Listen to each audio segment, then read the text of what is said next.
వారికి నేను జగన్మోహన్ రెడ్డి గారి నాయకత్వాన్ని బలపరుస్తూ వారితోనే కొనసాగడం నిర్ణయించుకున్నానని చెప్పడం జరిగిందనే విషయం కూడా ఇవాళ మా మిత్రులందరూ ముందు ఉంచడానికి చాలా సంతోషం వ్యక్తం చేస్తూ ఉన్నా. మీ అందరికీ తెలుసు, వైఎస్ఆర్ కాంగ్రెస్ పార్టీ ఆవిర్భావానికి ముందు నుంచి కూడా నేను కానీ అదే ఏహెచ్ రామరెడ్డి గారు కానీ వైఎస్ఆర్ కాంగ్రెస్ పార్టీకి మరి విస్తృతంగా ప్రచారం చేస్తూ జగన్మోహన్ రెడ్డి గారి నాయకత్వాన్ని బలపరిచాం. నేనైతే అప్పటికింకా 4 సంవత్సరాలు నాకు మంత్రి పదవి ఉండగానే కూడా దాన్ని త్యజించి వైఎస్ఆర్ కాంగ్రెస్ పార్టీలోకి నేను రావటం, నేను వచ్చిన దగ్గర నుంచి జగన్మోహన్ రెడ్డి గారు కూడా నాకు ఏ విధమైనటువంటి అన్యాయం చేయలేదు. మరి పేపర్లో ఎందుకు వెళ్ళిపోతున్నాయని నా మీద రాస్తున్నారో నేను అప్పుడే 1-2 సార్లు చెప్పాను కూడా. ప్రెస్కి, మా సాక్షి పేపర్కి చెప్పాను, ఎన్టీవీకి చెప్పాను. అయినా ప్రతిరోజు మరి ఏదో సమయంలో మరి మా మీద ప్రచారం చేయటం కొంచెం నాకు బాధ అనిపించింది. ఎందుచేత బాధ అనిపించింటే, ఉన్న క్యాబినెట్ మంత్రి పదవిని విడిచిపెట్టి ఈ పార్టీలోకి వచ్చిన తర్వాత నేను ఎన్నికల్లో ఓటమి చెందిన జగన్మోహన్ రెడ్డి గారు నాకేమి నా ప్రాధాన్యత మాత్రం అది పార్టీలో కానీ లేదా అధికార పదవుల్లో కానీ నాకు ఏమాత్రం కూడా నన్ను తగ్గించలేదు. డిప్యూటీ చీఫ్ మినిస్టర్గా కూడా నాకు నా పదవిని అప్పహేళ చేయటం కూడా జరిగింది ఆయన. మరి అటువంటిప్పుడు నా వ్యక్తిత్వం కూడా మీలో అందరికీ తెలుసు. ఎక్కడో ప్రలోభాలకు లోబడో లేకపోతే ఇంకా మంచి పదవులు ఇస్తామని ఎవరైనా ప్రలోభ పెట్టిన దానికి తల వంచో మరి నీ తత్వం కాదు నాది. నేను రాజకీయాల్లోకి వచ్చినప్పటి నుంచి నాకు మొట్టమొదటగా నాకు హైదరాబాద్లో కూడా పరిచయం పెద్దగా ఎవరితో నాకు పరిచయం లేదు. మా తూర్పుగోదావరి జిల్లాలో ఒక వెటరన్ వెరీ ప్రాంప్ట్ లీడర్ స్వర్గీయ రాయవరం మునసబు గారు ఉండేవారు. వారు నన్ను తీసుకెళ్ళి రాజశేఖర రెడ్డి గారికి పరిచయం చేసి, బోసు రాజకీయాల్లో ఉన్నంతకాలం మీ వెంట ఉంటాడు, నేను ఇచ్చిన హామీ అది, మీరు ప్రోత్సహించండి అని రాజశేఖర రెడ్డి గారు చెప్పారు నన్ను.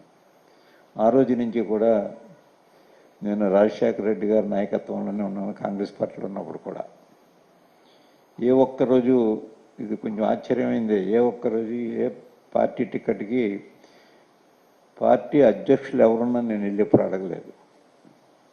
ఒక రాజశేఖర రెడ్డి గారిని మాత్రమే కలవటం, టికెట్కి దరఖాస్తు ఆఫీసులో ఇచ్చానంటే నువ్వు వెళ్ళిపోయి పని చేసుకో, ఇక్కడ ఎందుకు ఉన్నావు, ఇంకా నేను చూసుకుంటాను నేను చెప్పడం. నేను ఆర్థికంగా స్థితిపడిన కాకపోయినా ఆయనే ఆర్థిక సహాయం చేసి నాకు మరి నన్ను ప్రోత్సహించడం కారణంగానే ఎన్ని రోజులు రాజకీయాల్లో కొనసాగాను నేను. రాజశేఖర రెడ్డి గారి తర్వాత కూడా, ఆయన మరణం తర్వాత జగన్మోహన్ రెడ్డి గారి నాయకత్వాన్ని బలపరిచిన వారు కూడా అదేవిధంగా నన్ను ప్రోత్సాహం చేశారు. అంచేత నా మీద కూడా ఎప్పుడు నాకు దైవం తర్వాత దైవం రాజశేఖర రెడ్డి గారిని గానే భావించాను నేను. నాకు నిర్ణయించే కల్పవృక్షం ఎవరంటే వైఎస్ఆర్ కుటుంబం.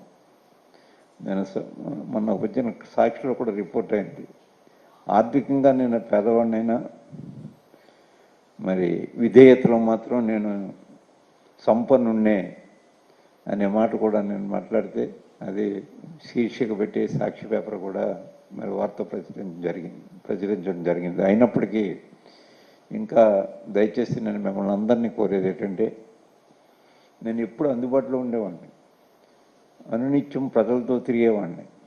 నాకేమీ వ్యాపారాలు లేవు, నాకేమీ వ్యవసాయ భూములు లేవు, నిరంతరం ప్రజలతోటే ఉండేవాడిని. నేను నా మీద ఏమైనా